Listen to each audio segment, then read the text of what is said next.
How to create an artisan crafting platform using only Python. Today we are going to view it in an interactive way. We use Flask like our library. Why? Don't make me think badly of you. Flask is like the master of web app. Flask is what we call a micro-framework. Micro doesn't mean weak, it means it doesn't make assumptions about what you need. It gives you the skeleton, you decide the muscles. And why Python? Really? You're asking me that? Python reads like English. AppRoute, even your grandmother could guess what that does. Moving on the front door, APP.PY. OS is Python's way of talking to the operating system, your computer. We need it for things like reading environment variables, building file paths that work on both Windows and Linux. Without OS, you'd be hard-coding paths like c:\users\bob\uploads and wondering why your app explodes on the server. Don't be that developer. But why not just write app=flask __name__ directly? That's simpler. Great question. I was waiting for that. Here's why the factory pattern is superior. When your app is a naked global variable, testing it becomes a nightmare. You can't create a fresh app for each test. It's always the same one, with all its state contaminated from previous tests. Let us configure the app's personality. Here we have the secret _key sign sessions, without which Flask can't securely store anything. The database URI tells SQLAlchemy where the database lives. And the JWT secret. That's the stamp on every authentication token. If someone steals it, they can forge identities. So in production, you always pull it from environment variables, never hard-code secrets. Ever. I will find you. Here we go with the about extensions. This tiny file might look useless at first. 4 lines. Big deal, right? Wrong. This file solves a very specific, very nasty Python problem called the circular import. Imagine the infinite loop scenario without extensions. The solution. Create a neutral third file that belongs to nobody. Extensions.py initializes DB and JWT without the app. Then, models imports DB from extensions, app imports DB from extensions and calls DB init_app. App, good there. Why SQLAlchemy? Because writing raw SQL after 2024 is like churning your own butter when there's a perfectly good grocery store next door. SQLAlchemy lets you interact with your database using Python objects. Then why JWT? Because HTTP is stateless, the server doesn't remember you between requests.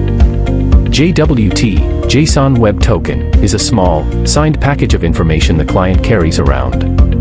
Every time you make a request, you send your token, the server verifies the signature, and says, ah yes, that's Alice, she's a client. No sessions, no cookies, no server-side state. Then there we go with the afterimage of the reality. Now we're getting somewhere interesting. Models are where we define what exists in our world. Every entity, every relationship. You have people who use the platform. Some people are clients who book things. Some people are artisans who offer services. Artisans offer services with prices and durations. Clients make bookings for those services. After the experience, clients leave reviews. Why one user model instead of separate client and creator models? Excellent question, and this is a real architectural debate. We use one user model with a role field because, first, login logic is identical for all users. Why duplicate it? Second, if someone wants to be both a client and a creator someday, one account handles it. And last but not least, querying is simpler. User query all gives you everyone. Notice password_hash, not password. You never, ever store raw passwords. Not even as a joke. Not even in development. What we store is a mathematical fingerprint of the password, a hash. When someone logs in, we hash what they typed and compare hashes. The original password never touches our database.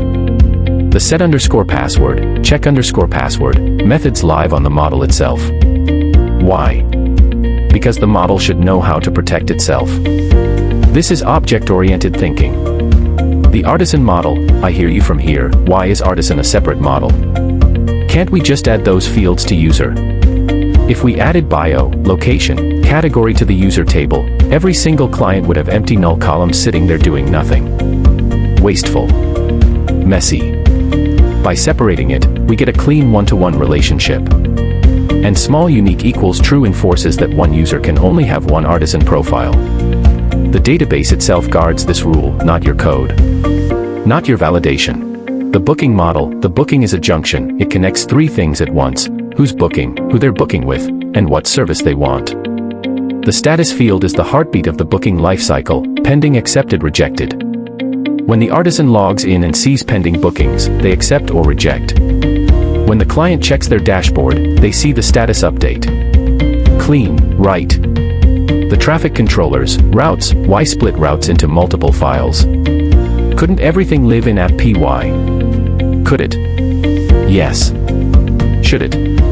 No. 9. Imagine a city where the hospital, the school, the police station, and the supermarket are all the same building. Chaos. Nobody knows where anything is. One fire burns everything down.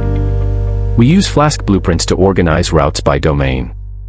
Each file is responsible for one concern and one concern only, then in the app file, we plug them all in. Each blueprint is an independent module. You can test it alone, reuse it in another project, or throw it in the bin without touching anything else. This is separation of concerns. Next, the auth routes, the routes of authentication. Small tip: silent equals true is subtle but important. Normally if the request body isn't valid JSON, Flask throws a 400 error automatically. With silent equals true, it returns none instead, and our OR gives us an empty dict. We handle the error ourselves. We build a list of every missing required field in one line. If anything's missing, we tell the client exactly what's wrong. No guessing. After successful registration, we return the token immediately. The user doesn't have to log in separately, registration is login. Better experience. And 201, not 200. Status codes matter. 200 for example means, okay, I found /updated something. Precision in communication is professionalism, then please make sure to do so, it's very raging if not. Protected routes, show me your badge. Simply put, I know you understand the code but small tip, at JWT_acquired is a decorator, it wraps your function with a guard. Before your code runs, Flask JWT checks the authorization header for a valid token. No token. Rejected at the door. Invalid token. Same. And get _404 is a small gem. Instead of checking if something exists and manually returning 404, this single call either gives you the object or sends the error response automatically. Less code, fewer bugs. Static, the aesthetic department. Here is the total front-end architecture, containing the CSS file for the styles, and the JS for the show. Why local storage? Why not cookies? For a pure API plus JS frontend like ours, local storage is simpler. The token lives in the browser, the JS sends it with every API call in the authorization header. Cookies are better for server-rendered apps with sessions. We're building an API-first app, and honestly I don't want to go in such trouble for nothing. Every API call in the entire app goes through the API wrapper object. Why? The auth header is injected automatically, you can't forget it, and error handling is centralized, one place to fix if the pattern changes. This is the dry principle, don't repeat yourself. And then the templates in HTML constituting the very front element of our web app. Because the templates deliver the structure and the shell. The JavaScript then populates it with live data from our API. This is a hybrid approach, simpler than a full React SPA, more dynamic than pure server rendering. Perfect for a project like this. When I first started this project, I just started with one paper rendering my journey, my editor opened and the documentation in my browser, laughable, right, of course. But it's when you start, stux, debug, then give to an AI to generate you the rest and explain it to you, that start learning for real. Then be focused, learn, fear not the failure, be dangerous and continue your journey. Hey, you must create a model that surpass mine. Well, I doubt it, but still. Here, thanks for watching and supporting, then subscribe and follow for more. The code is in the description, feel free to use it. If there is small troubles, try fixing it, if possible, and see you to the next project.